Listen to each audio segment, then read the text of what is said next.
De suite, il fait des mitzvot, on les reçoit avec calme et joie. Plus que cela, on attend ces mitzvot à la personne qui fait la tchouva. Celui qui fait tchouva, il ne faut pas qu'il s'imagine ou qu'il pense la fausse pensée. Je suis loin des tzadikim à cause de mes fautes et de mes avonotes que j'ai fait. C'est faux des gens comme ça, dit le Rambam. Tu es aimé, tu es agréable devant Hachem. Dans son guide là, dans son guide des égarés. Non, c'est dans le Rambam, dans le Yad Azaka, Ichot Tshuva, Perek Zayin Al-Chada et Azayin. Ilou Adam Me'olam, je préfère Tshuva quand il est prêt à s'arranger avec toi et te considérer comme n'ayant jamais fauté. Plus que cela, il a un très grand salaire. Pourquoi il a un très grand salaire? Parce qu'il a déjà goûté la faute et il s'est efforcé de se détacher de toute cette futilité. Il a surmonté son mauvais penchant. Nos sages ont dit que dans l'endroit où ceux qui ont fait tchouva se tiennent, même les tzadikim parfaits ne peuvent pas se tenir. En d'autres mots, leur degré est plus haut que ceux qui n'ont jamais fauté. Parce que, vu le fait de leur effort, ils ont combattu les serras, chose qui était moins évidente, qui n'était pas dans le stade d'action du tzaddik. Au Kvarivti à Torah, et la Torah elle est déjà promis, dit le Rambam, qu'en fin de compte, Israël feront tous tchouva à la fin de leur exil, et aussitôt Akadosh Baruch Hu les délivrerait. Comme ce qui est marqué dans le Navi, Ve'ashavta ad Hashem Elokecha, tu retourneras jusqu'à Akadosh Baruch Hu ton éternel, et Akadosh Baruch Hu rassemblera tout ton exil, ou t'acceptera avec amabilité, plutôt avec amour. Veshav et Kibetzra Mikola Ami, il va te ramasser, te réunir, faire Kibbutz Galouyot. Jusque-là sont les propos du Rambam. Donc en cela, on voit que celui qui a le mérite de faire tchouva par amour d'Hachem Yitbarach, toutes ses fautes se transforment sur place en bon. On lui fait, comment dirais-je, un change, que toutes les avérotes deviennent des mitzvot. Encore une fois, il y a des degrés, ahava, quel ahava, etc. Mais Kabel Alem Sachar, il reçoit sur plus un salaire incroyable.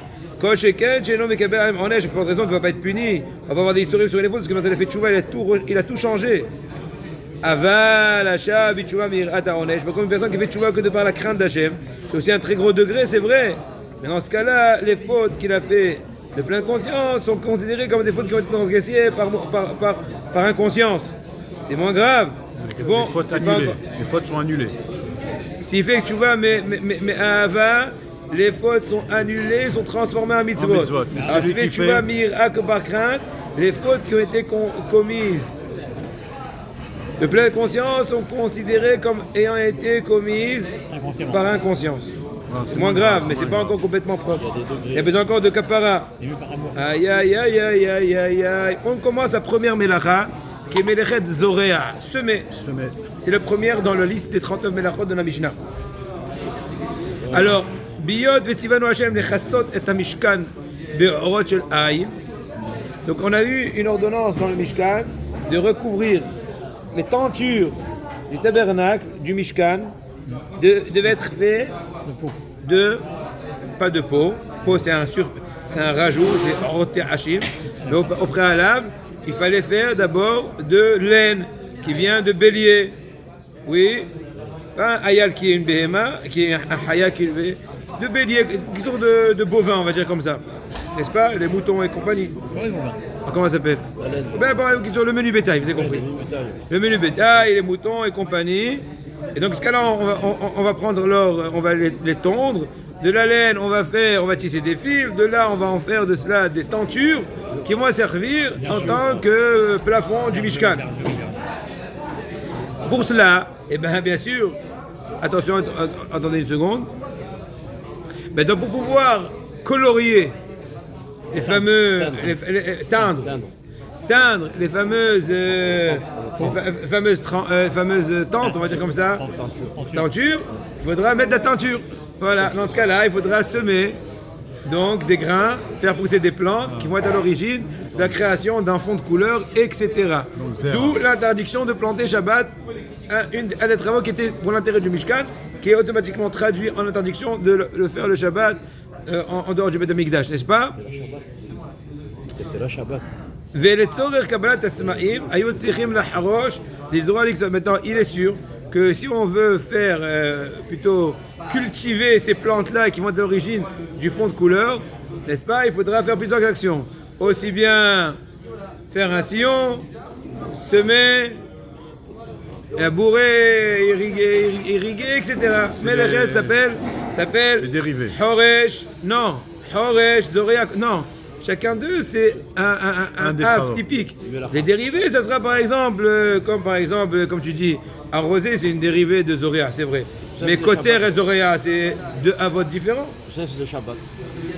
Pour le Mishkan, d'où l'interdiction à nous, qui sont en dehors du Mishkan, de le faire pendant le Shabbat. Maintenant, quelle est la caractéristique de Zoréa? À Zoréa, Zaraïm, on a noté à Ilan que ce soit le cas où il a semé des grains, où il a planté un arbre, les deux sont interdits au même degré et s'appelle la Melacha de Zoréa. Maintenant, on n'a pas le droit de jeter des grains sur du sol, pas du sol carrelé, moi je parle du sol de la terre retournée ou pas, parce que la pluie risquerait de tomber. En tout cas, quand j'ai l'intention que la pluie tombe, puisque le lieu, encore une fois, quand je jette du blé, des grains de blé, sur de la terre qui est humide, eh bien, ça risquerait de faire pousser, n'est-ce pas, de faire pousser Du blé. du blé. Donc c'est interdit. Donc si jamais tu manges dans ton jardin, tu as un jardin avec une belle pelouse, Shabbat, au soleil, après la DAF, tu veux te manger un petit quart de pastèque, c'est bien beau, mais si jamais tu rencontres des pépins et tu veux faire sur la pelouse, eh bien tu risquerais de planter. Je t'ai planté. Voilà, je t'ai planté comme ce que son nom l'indique. Avançons, chers amis. Ouvrir des fenêtres à proximité de choses qui grandissent, de plantes. Allons-y. Zra'im ou Prahim. Zra'im ou Prahim amuna'im bebayt al-eden alon. Si on a des semences ou des fleurs ou des plantes qui sont au bord de la fenêtre, on aurait le droit d'ouvrir la fenêtre afin d'aérer la maison et aussi que la lumière rentre en fait pour un peu aérer, pour un peu, comment dirais-je, voilà. Bien que automatiquement le bon air et les rayons solaires vont automatiquement aussi favoriser la pousse de ces plantes-là, et bien il n'y a pas de problème, étant donné que ton intention n'a aucun rapport avec cela.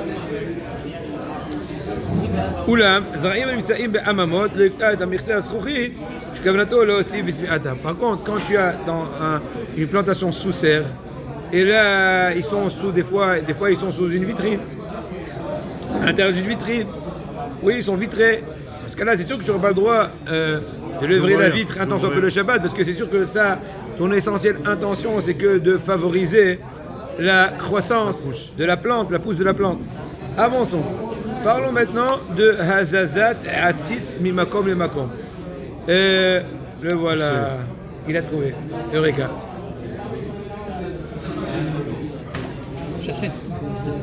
Allons-y. Il a bien fait d'utiliser, mais il a mal fait de le rendre à sa place. De ne pas le rendre à sa place. Montre-moi voir. Ah, que j'ai marqué mon nom quand même. J'espère. Ah non, je n'ai pas marqué d'option glissou. Je suis fautif. On va mettre le nom tout de suite. Laissez un tas des Shmaïa. C'est le nom du livre. Prière Il a trouvé le livre, de remettre à sa à la faute à Marseille. place Un grand rave, il est venu nous dire ce qu'il égale. Non, mais ça va, je n'en veux pas. Ah, sortir non, avec. Non, je n'en veux pas parce que, je vais te dire, Il est resté là. parce que il n'y avait pas de nom. Donc il a cru qu'il était un peu à la portée de tout le monde. Allez, on y va. On y va. Maintenant, on rajoute une petite halakha, chers amis, on va continuer à se détecter de l'heure de la terre. Attends une seconde. Fais attention à une petite pause. Attends une seconde. J'ai un petit tour de piste. Une seconde, ne bougez pas.